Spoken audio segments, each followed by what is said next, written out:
I was wrong. This is a tale that we all know well. And I was wrong to think that it's just for kids. It's not. It's for everyone. The story of Jonah and the big fish book of Jonah. Have you ever been lost at sea? Well, I have. I once got caught in a massive storm when I was sailing from the Greek island of Rhodes to Turkey. I remember the wind screaming like a banshee, waves crashing over the deck, and rain stinging my face. As darkness fell, I huddled below deck with my two friends, hoping we would survive the night. We prayed, we were scared, and then we waited. Somehow, miraculously, by the grace of God, we survived. Now imagine being lost at sea for 3 days. That happened to Jonah, the prophet of Israel. He ran away from God, but then he was thrown overboard in a massive storm. 3 days, he was swallowed by a fish. And the amazing part of this story is that it is completely believable. We get into the mind of a runaway prophet who is fleeing his mission. We see how he is consumed by fear and desperation as he struggles to survive. But above all, we learn about God's mercy and forgiveness. Let's get started. It was a typical day in the port city of Joppa. The bustling marketplace was filled with merchants selling their wares and people going about their daily business. But for Jonah, it was anything but typical. He had a date with destiny, or perhaps, more accurately, he had a date with God. He was supposed to leave that very day and travel to Nineveh, the capital of Assyria, to warn its people of their wickedness and impending doom. But as Jonah made his way down to the harbor where his ship was waiting, his heart sank.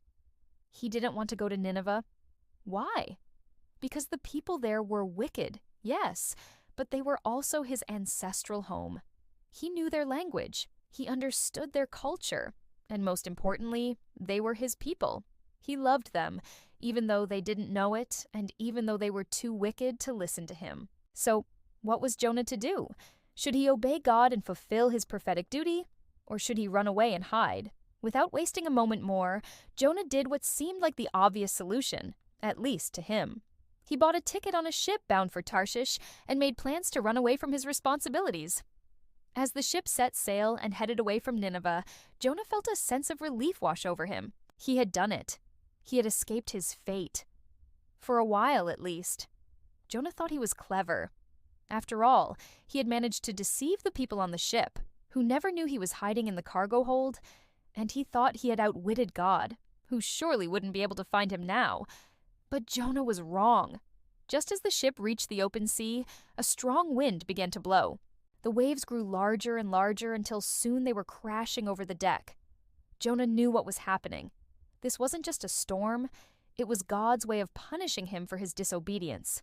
Fearful for his life, Jonah finally emerged from his hiding place and went up on deck.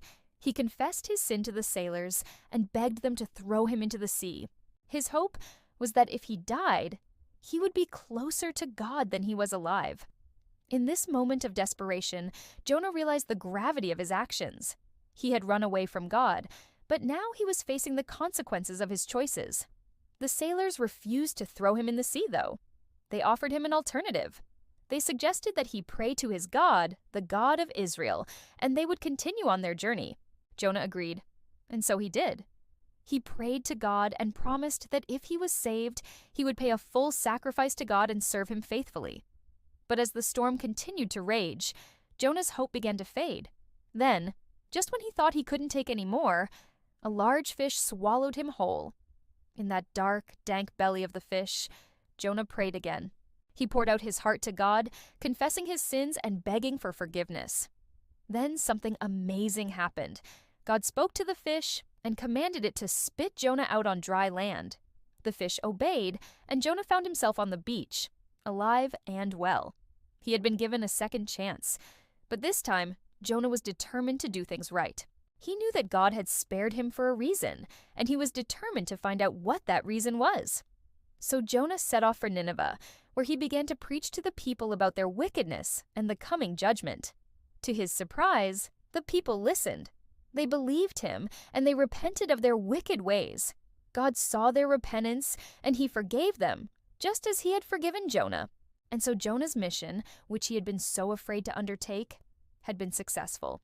There are many lessons we can learn from the story of Jonah and the big fish.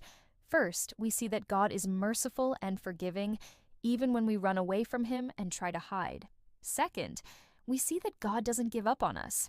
Even when we feel like we've messed up beyond repair, He still has a plan for us. And third, we learn that sometimes God calls us to do things that are scary and uncomfortable, like leaving our comfort zone or sharing our faith with others. But if we obey Him and follow through on our convictions, we will be rewarded with success and joy. This story reminds me of a similar situation I faced when I was younger. I was invited to share my faith with a group of friends, but I was terrified. I wanted to say yes, but I was scared. I knew that if I accepted the invitation, I would have to be vulnerable and open about my beliefs. But after much prayer and consideration, I decided to follow God's call and say yes. When I shared my faith with my friends, it was one of the most rewarding experiences of my life. Sure, I was nervous, but I knew that I was doing something that God wanted me to do. And in the end, it was worth it. The book of Jonah is a powerful reminder that no matter where we go or what we do, God is with us. It teaches us about His mercy, His faithfulness, and His desire for us to share our faith with others. By reading this book, we are reminded that we can always turn back to God, no matter how far we may have strayed. And we are inspired to be brave enough to share our faith with those around us. If you enjoyed the video, please don't forget to hit the thumbs up button, and if you haven't already, please subscribe. You can also check out other videos. Thanks for watching.